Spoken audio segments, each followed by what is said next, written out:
What in the world is going on with real estate? Well, let's find out. I'm Justin Miller with the Chong Miller Group. At the Chong Miller Group, we help people buy and sell residential properties, whether primary, secondary, investment properties. We help people build wealth through real estate.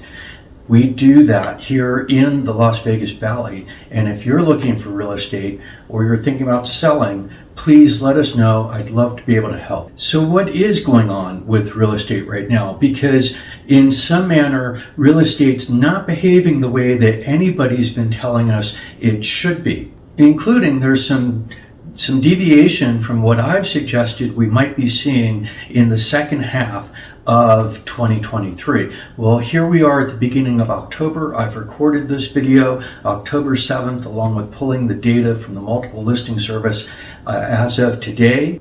And so this is the October 2023 real estate market update for single family houses here in the Las Vegas Valley, where we look at data that was generated during the month of September. We use year-over-year comparisons back to September of last year and month-over-month comparisons between September of 2023 and August of 2023. So we can get a feel for not just sort of exactly where the market happens to be, because that may be meaningless, but rather where it is relative to where it had been over the past couple periods of time. So what do I mean the real estate market's not behaving quite as I'd anticipated, and certainly nothing like most other people have been talking about? Well, we'll get the most other people part out of the way quickly. Most other people have been suggesting real estate is just simply going to be crashing. They've been suggesting that for 2 years now, and that's not what we're seeing. Okay, so with that out of the way, what's the deviation from what I've been expecting? Well, I had been expecting that in the second half of 2023, and we're now completed through the third quarter, so we're halfway through the second half, that we would be seeing sales increasing, we'd be seeing prices going up. Well, the prices going up has generally been true.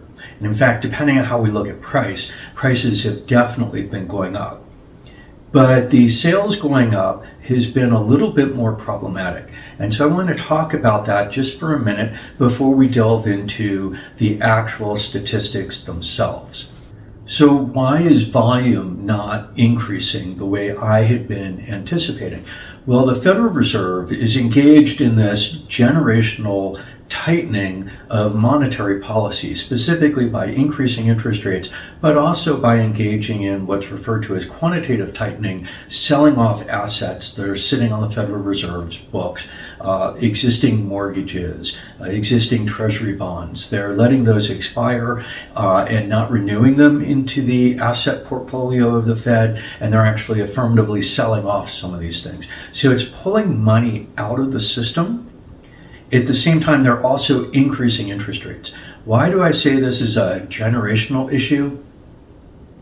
This is something that actually the Federal Reserve has engaged in most recently in the period 1980 to 1984.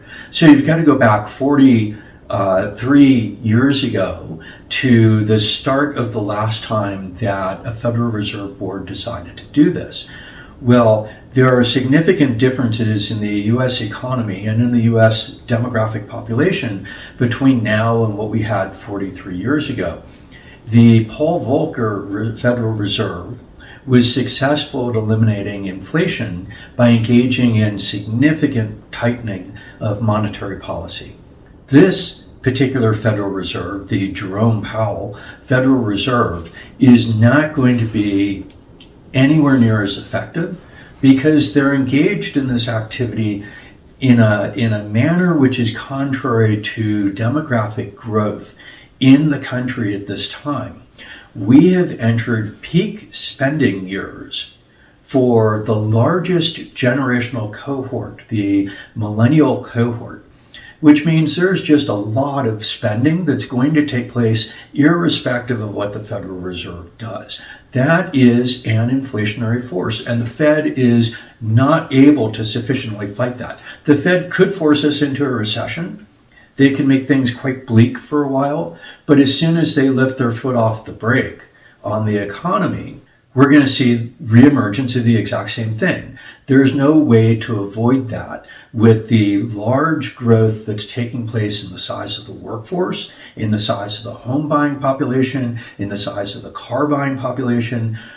This is just simply a feature of the economy that we have right now, again, irrespective of what the Federal Reserve would like to do to the economy overall and to inflation specifically. So the Fed's fighting a losing battle, but they have been fighting this battle incredibly aggressively.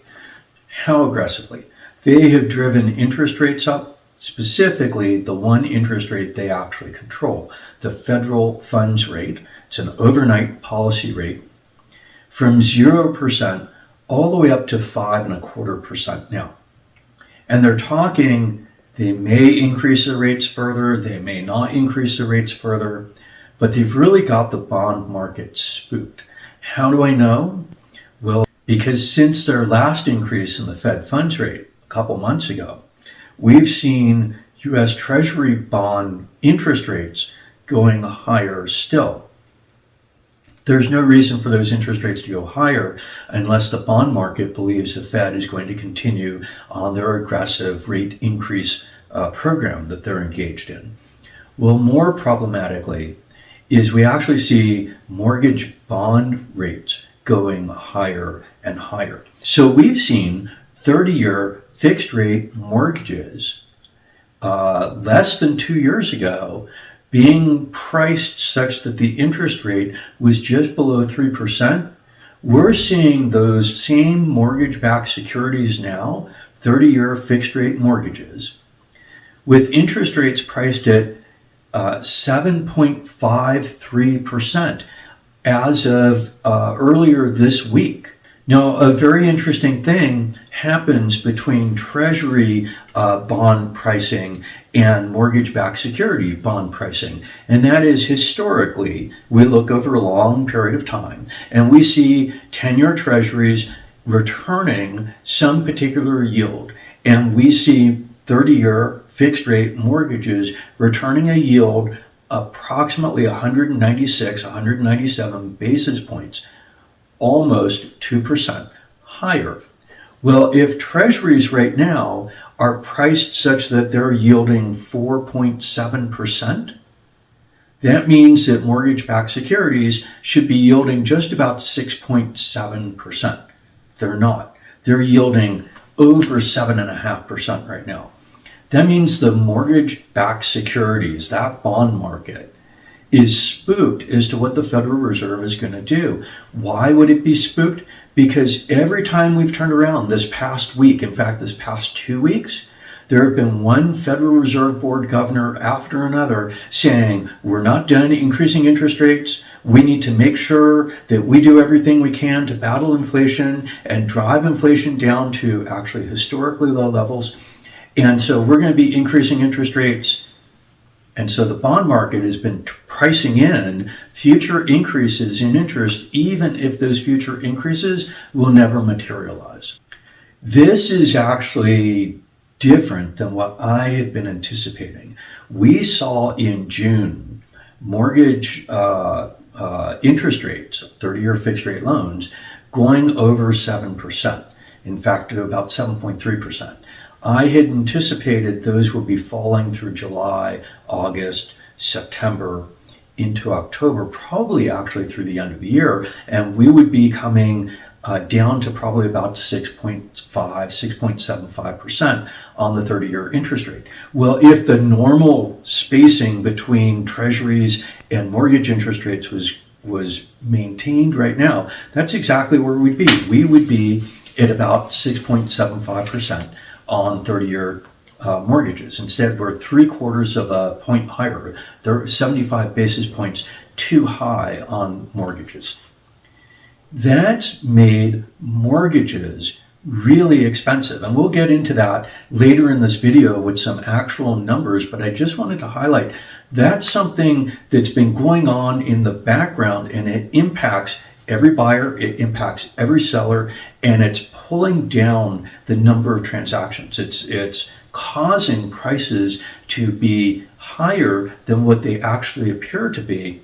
The cost of actually buying a property is higher than it would appear to be, and that's restraining the apparent or fulfilled demand. So let's go ahead and dive into the numbers now. And the first number I'm going to start with is price. So price, single family, resale, residential here in the Las Vegas Valley for September of 2023, $440,000. Now that's down $3,000 or 1.0% from the $443,000 that we saw at the end of August. It's actually down $7,500 from what we had seen at the end of July, which is kind of interesting. So we've come down about 2% from what we had seen in this recovery that was really evident in June and July. Remember, we had peaked last year, 2022, in May at 480,000. And we had come down to about 415 in November and then again in January of 2023. We're still up. We've recovered that, but we've lost $3,000 over this past month. So tiny bit.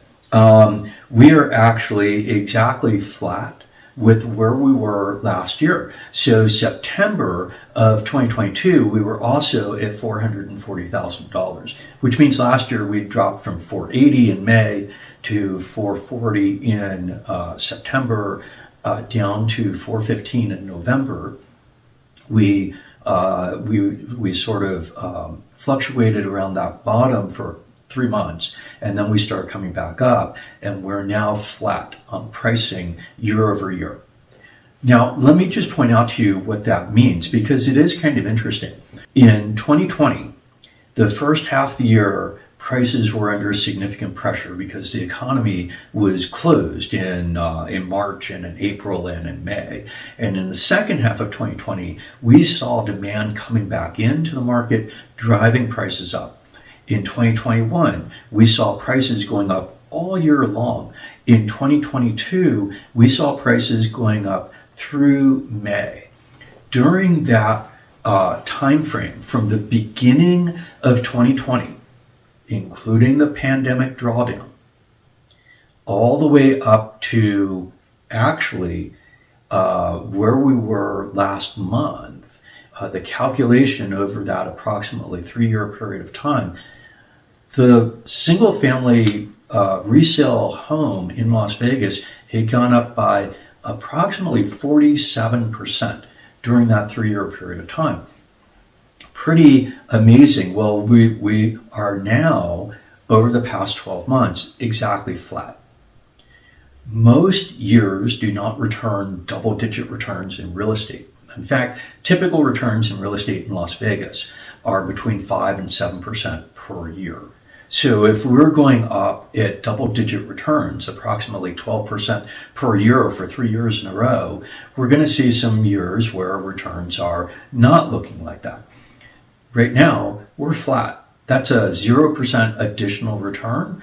But if you own a property, you're living in that property, you're not paying rent, you're paying off a mortgage, if you have one, which means you're gaining equity even though the price is not going up.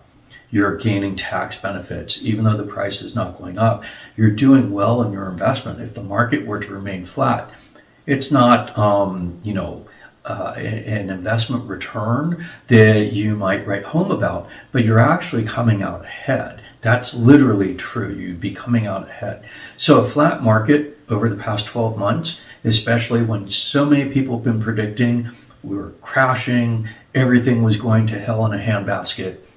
No, we've been stable. We'd come down some, we'd gone up some. We're right there. We're flat year over year. Now, pricing I look at in two ways. There's actually a third way I look at later on in the video, but the second way I look at price per foot, because the price per foot information gives us some additional knowledge on the internals of the market. If price per foot's going up relative to median price, that tells us important information. If price per foot's going down relative to the median price in the market, that tells us also important information. So what happened with price per foot? $245 per foot. So for the median home that got sold, it sold at $245 per foot. That's exactly flat with the number for August. So month over month change, zero, no change whatsoever. Now it is down from what we saw last year. In September of 2022, we were at $256, so $11 a month more than where we are right now, so down 3.5%. So over the course of this past year, we have seen more pressure on the high end of the market. We've seen more sales, more activity, and stronger pricing pressures in the sort of the lower 75% of the market. So chop that top quarter off. We've seen over this past month, actually, something slightly different, and that is the top portion of the market, the top quartile, if you will, has been behaving very much like the middle of the market. But the bottom quartile, the bottom 25% of the market, has come under some additional stress, specifically associated with interest rates, and that's caused some weakness. And we can see it more specifically in the multifamily video that I do, the condos and townhomes video. And so watch that. We'll get into some of the information about the lower dollar figure properties and some of the pressure that they've come under, especially over this past month. But generally speaking, the market is behaving about consistently across all quartiles, slightly weak on the bottom quartile. So let's turn our attention to sales, right? We've got pricing, and we know what that is, actually. Pricing is pretty stable. Which is really good, especially as interest rates have been going higher. But let's turn our attention more toward the specific indicators of demand, and that's number of units that have sold and number of units that have gone into contract. And so first, number of units sold. Single family resale here in the Las Vegas Valley in September of 2023, 1,625.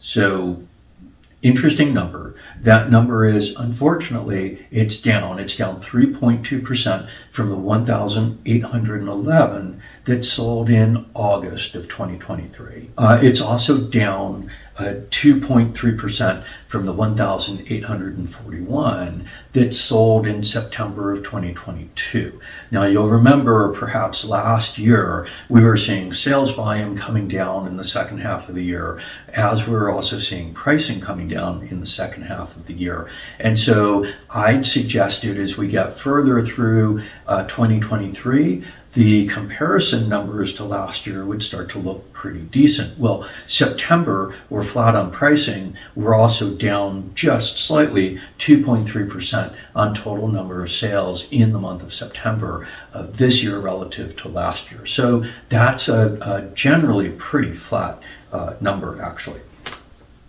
But what about pendings then, right? The other indicator of demand. Pending contracts are contracts that have been written. Buyer and seller agreed. They both want to engage in the transaction with each other, but the transaction's not yet closed. It's going through the inspection process, the loan underwriting process, the appraisal process, etc. So that's a pending contract. 1,601 in September of 2023. Down 2.5% from the 1,720 that we saw in August of 2023. So very consistent. Contracts written and contracts closed, both down something around 3%. Annually, year over year, we're down 5.1% from the 1,666 that had been written in September of 2022. So we're down 65 contracts from 1 year ago this past month. So again, that's actually pretty stable. There's little that's taking place on the demand side. Well, what does that mean? Well, it actually means we're seeing significant demand in this market. Yes, if we looked at last year and we were looking at these demand numbers, we might say the market has weakened because we're coming off of very strong demand levels. But we actually are consistent with where we were last year. This is not overwhelming numbers of transactions, absolutely, but this is not weakening either. We have been able to produce in this market actual sales transactions, closed as well as written, that look pretty stable over the course of this past 12 months. There's been fluctuation over the year, but we're down very slightly from where we were at this time last year. And if interest rates start to behave as I expect, we'll actually see the latent demand returning into this market, and things will increase in terms of number of transactions, and that will also put upward pressure on pricing. So let me make one other observation here, because another type of closed transactions. So when I tell you there's 1,625 single family resales that closed, or 1,601 that went into contract, that's all types of transactions for resales. So that includes foreclosures. And a lot of people have been talking about how, the foreclosure portion of the market is growing, it's expanding, it's going to become so dominant. That's where people should be looking, is for foreclosures. Okay, so I looked at foreclosures. Here's the actual information. In September of 2023, throughout the entire Las Vegas metropolitan statistical area, right? So this includes Mesquite, this includes Pahrump, this includes Laughlin, this includes Mercury, right? This is actually more than just the Valley. There were 13 single-family homes that sold through foreclosure. 13. In a geographical area that has a population of about 2.7 million people. 13. Now, and that's down, by the way, from the 15 that we saw in August of 2023. Now it is higher than what we saw last year, right? But we're talking really small numbers, and these numbers are not going to be growing. So people who are thinking they're going to get some amazing deal on a foreclosure, it's not happening. It just, there's no foreclosures, right? On a per capita basis, if you divide 13 by 2.7 million people, you're not talking enough foreclosures to sustain anything. You're not going to get one of those in all likelihood. And if you do, it's like winning the lottery. It may be a good win. It may not be that good a win, because you don't know the condition of the property. You don't know why it went into foreclosure. It could have lots of back taxes, lots of back HOA fees. It could have a lot of issues with it.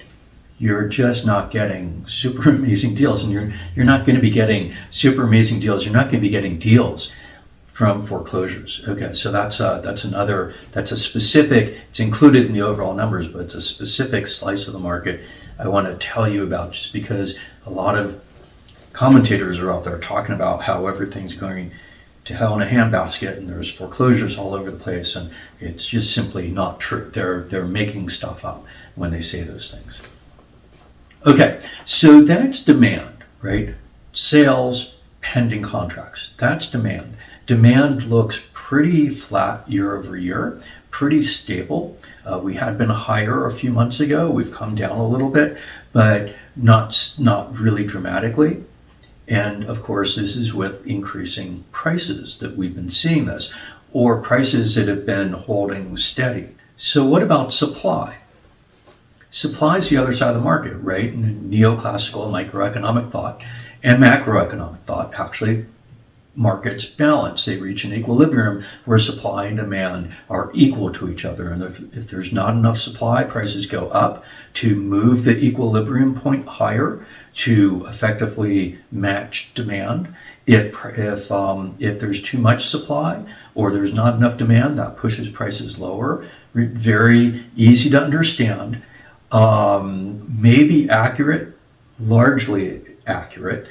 Maybe it's missing some really critical details, but if we've got a market that's undersupplied, we expect pricing pressure is going to be pushing things higher.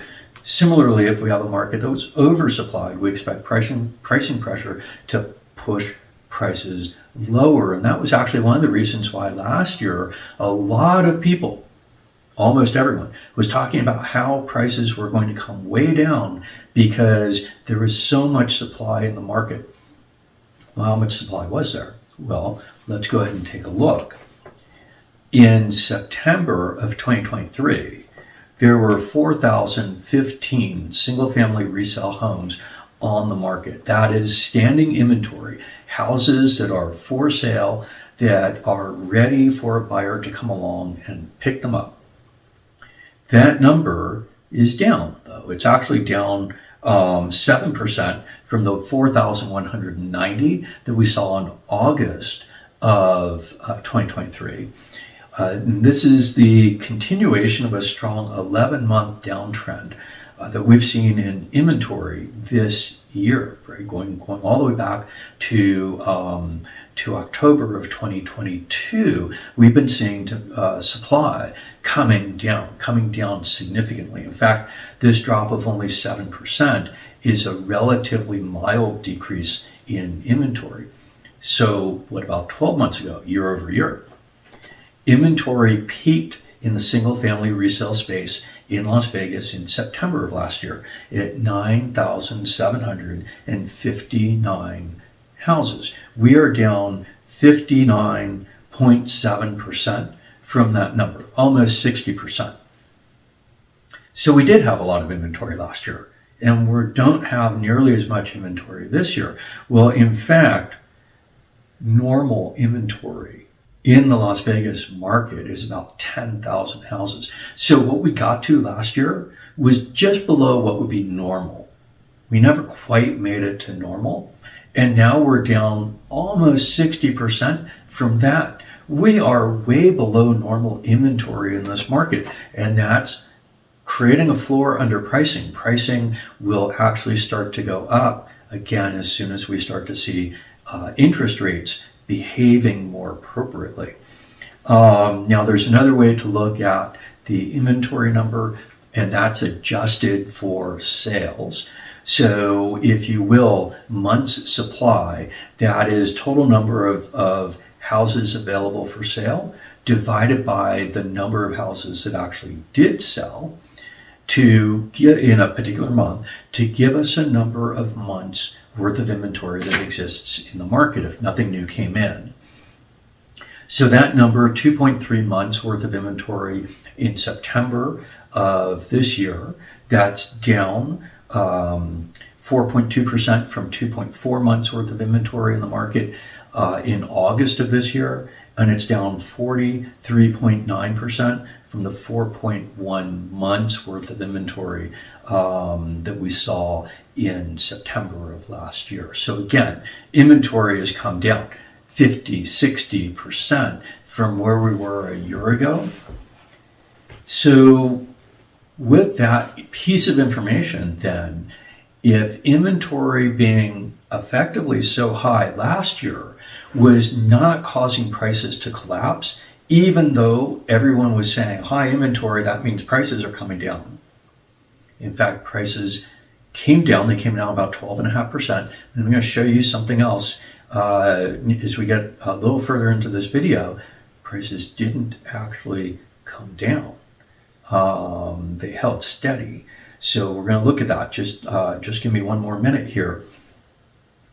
If prices were holding steady with higher interest rates and with high inventory, that means as we see inventory coming down, we have reason to believe prices are actually going to be going higher because we didn't have enough inventory, even when the inventory was going up, enough inventory to pull prices down. It was ephemeral. It wasn't happening. It was illusory. Okay, one more thing first, and that is new listings. New listings come into the market. They replenish the inventory of for sale houses. So these are newly listed resale homes. An owner decides they're going to sell. 2,281 newly listed resale single family homes in September of 2023. That's down 9.1% from the 2,512 that we saw in August of 2023. And it's down 39.5% from the 3,377 newly listed that we saw in September of 2022. Now, what that means, interestingly, is the inventory is not being replenished quickly enough to hold inventory stable, right? New listings are not coming in quickly enough to hold inventory stable, and so new inventory is continuing to fall. Now, in my condo and townhome video last month, I suggested I think we're getting close to that point where inventory is going to start to level out. And we're seeing that actually in condos and townhomes. We've seen a decrease in the rate of decline in inventory in September of this year for single family homes. October, November, I think we're going to see that again. We may be falling slightly, but I think that we're going to see a real decrease in the rate of decline in inventory. And it's possible that inventory actually completely stabilizes here at these shockingly low levels, but that's a real possibility. Now, I said I want to look at this data in one additional way as to what pricing looks like in this environment. And so that is information that I put out generally every month about affordability. Last month, I started talking about this in a slightly different manner. It's the same data, same calculation, but I started to present it in a slightly different manner. And that is in 2022, when we started to see pricing coming down from June of last year through the end of last year, I was looking at the actual cost of carry for houses, right? Most people do not buy a house with cash. They buy a house with mortgage, some part in cash, some part mortgaged, a loan from a bank. And so it's become common that people put down maybe 10% and mortgage the rest of their house. Some people will put down 3.5%, 5%. Some people will put down 20%, which is very conventional loan terms. Some people will put down a lot more, but 10% down or a 90% loan to value, right? The other portion of that purchase price means that people are borrowing 90% on the house that they're buying. And so if we think about the average buyer, the typical buyer in the Las Vegas marketplace, taking out approximately a 90% loan to value mortgage, we could start to calculate, well, gee, what are monthly payments on that loan? They're going to vary based on the purchase price of the property, right? Because 90% of the purchase price. So if purchase price goes higher, that 90% amount gets bigger, purchase price goes lower, that 90% mortgage gets a little bit smaller because it's 90% of the purchase price. And the actual interest rate. And so we know what the average interest rate is in the market based on information that gets published every week by the Mortgage Bankers Association and by Freddie Mae and Fannie Mac. And so we can actually calculate then what the cost of carry would be for a median home at the average interest rate, assuming that we keep a stable 90% loan to value throughout all of the particular purchases.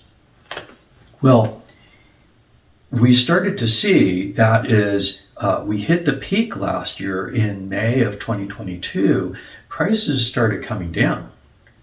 But And this is a unique insight because no one else has actually been talking about this. I mentioned it a few times last year, and it's something that's really important for you to understand. The typical carry cost on that median home at that average interest rate, it wasn't coming down. It was holding stable. What we saw was last year, buyers were willing to accommodate interest rates and prices as long as their monthly carry cost remained the same. And so we saw pricing, like the list price and the purchase price, coming down, but only coming down to the extent that at the higher interest rates, they were able to keep the same mortgage payment. It's kind of interesting, actually, right? It was not buyers fleeing the market scared they were going to be losing money. It was buyers not able to accommodate higher monthly payments. Well, so let's look at this over a wider period of time. And you'll recognize this then as the affordability discussion I've been talking about for the past couple of years. In June of 2006, we had peaked at a price of $314,700 in the Las Vegas Valley. And if we convert that, if we inflate it to take into account inflation, that would actually be $448,000. And the average interest rate at that time for 30-year fixed rate loans was 6.75%. So on that $448,800 actually dollar property, that meant that we had a mortgage carry cost, mortgage principal and interest, not including taxes, not including HOA, not including private mortgage insurance if it's required, not including insurance, but mortgage principal and interest only, $2,595 per month.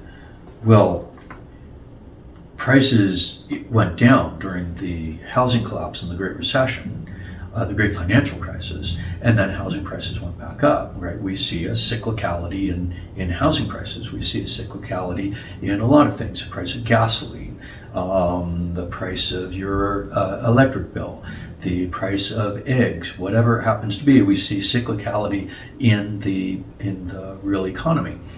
And so we then reached a nadir, a bottom of the cycle, and then came back up. The next peak occurred last year in May of 2022. And that peak occurred not at the equivalent of $448,800, but at the equivalent of $480,000. But the interest rate was lower. That interest rate was 5.33% in May of last year. Now, that meant a 90% loan-to-value loan on the median home at that average interest rate gave a monthly cost of carry of $2,391.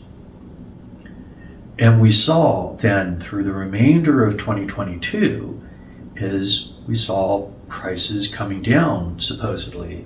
That actually within just a couple of dollars of that every month, we were still seeing $2,391 is the cost of carry on the median home. Well, we're not in 2022 anymore, we're in 2023. And so let's look at what's happened this year. Interest rates have continued to go up. Prices have actually been recovering from where they had got to at the end of last year. And in September of 2023, the median sale price, $440,000, so a 90% loan-to-value loan would be $396,000, and the average interest rate, 7.41%. And I want to point out that's almost 2.1%. It's 2.08% higher than where we were 1 year ago. This is a really big additional increase in mortgage rates. 2 years ago, we were sitting around 3%, and now we're at 7.41%. Well, 90% loan-to-value loan on that $440,000 home at 7.41%, that cost $2,714 per month. Now that's kind of interesting, right? So we're $119 a month more than we were in June of 2006. We are $323 a month more than we were in May of last year. Remember, people were holding that monthly payment steady through last year. We're $323 more than we were at the beginning of this year. So even though prices have recovered some, fallen back another $7,000 over the past 2 months, we are up $323 a month to carry the median home at the average interest rate from where we were last year at the peak price in May of 2022. And by the way, interest rates went up again this past month, causing that monthly carry, even though prices came down $3,000 on the actual purchase contract, the monthly carry cost went up another $8. Now, this is actually really interesting. What this suggests is there is sufficient demand out there that people are still willing to buy, even though it's costing them well over $300 extra per month relative to where they were at the peak of the market in May of 2022 and where we were in January of 2023. So when we look at it this way, when we look at it as a cost of carry issue, demand is actually incredibly strong. So yes, we've come off a little over the past couple of months. We're down 3.2% over the last 1 month on number of closed, and we're down 2.5% over the past month on number of contracts that have been written. But this is really stable in the price of significantly escalating prices, where that price is actually what people experience the cost of carry on their property. Now, what does that mean? Because it means something really important. It means demand is there. It means there's a lot of latent demand in this market. Latent meaning it's hidden, right? We're seeing the execution of contracts. We're seeing the writing of contracts at numbers that look okay, but not great. But it means if we see any kind of decrease in interest rate, we've got buyers that will be flooding back into this market because they're just trying to find some level of affordability that they can actually put something in a contract. Well, what else does it mean? It means we've got way too little supply in this market.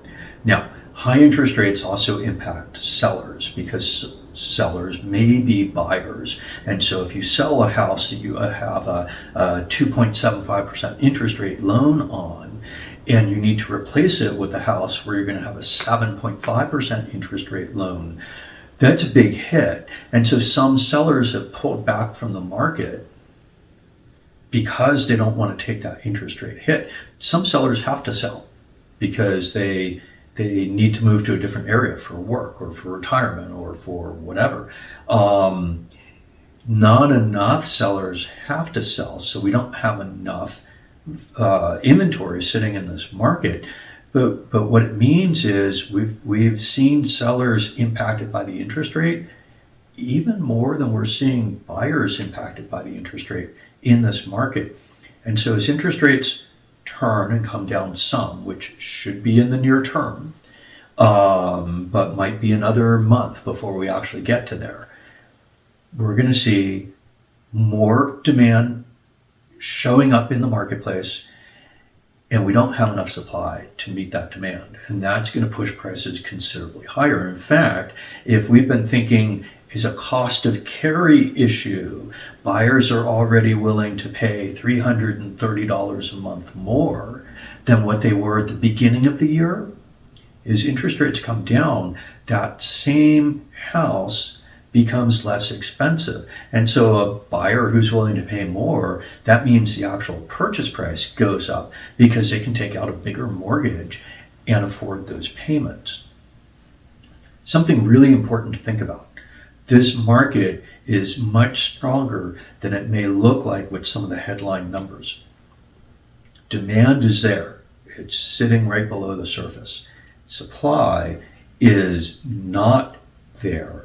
It's something that we need to address in this marketplace. Okay, one other piece of information, 637 contracts had been written, came back into the market, the contract failed. That's 30.2% of contracts failed during the month of September of 2023. That's up from the 27.5% in August. It doesn't matter that it's up or down so much as this is really an elevated number. We continue to see contracts failing at twice the rate of normal. Very important to keep this in mind. If you're thinking about selling, you're thinking about buying, make sure you're working with a real estate agent who understands how to put contracts together to keep them from failing or reduce the likelihood of failure, and how to actually deal with the negative issues that may arise that cause failure so that you're able to stay in contract and get through the contract and be successful with buying or selling. At the Chong Miller Group, we have a lot of experience with the kinds of issues that cause contracts to fail.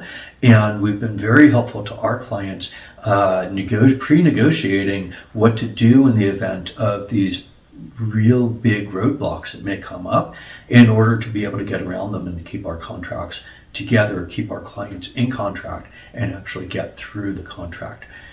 So I am Justin Miller with the Chong Miller Group. Hey, if you find any of this information to be helpful or useful, please smash the like button, click the notification bell, subscribe if you've not already, and please share these videos with your family, your colleagues, your friends, your neighbors, anyone you think might actually benefit from the knowledge that we bring into this market to help them succeed with their particular real estate transactions. I look forward to seeing you in the next video. Thank you very much.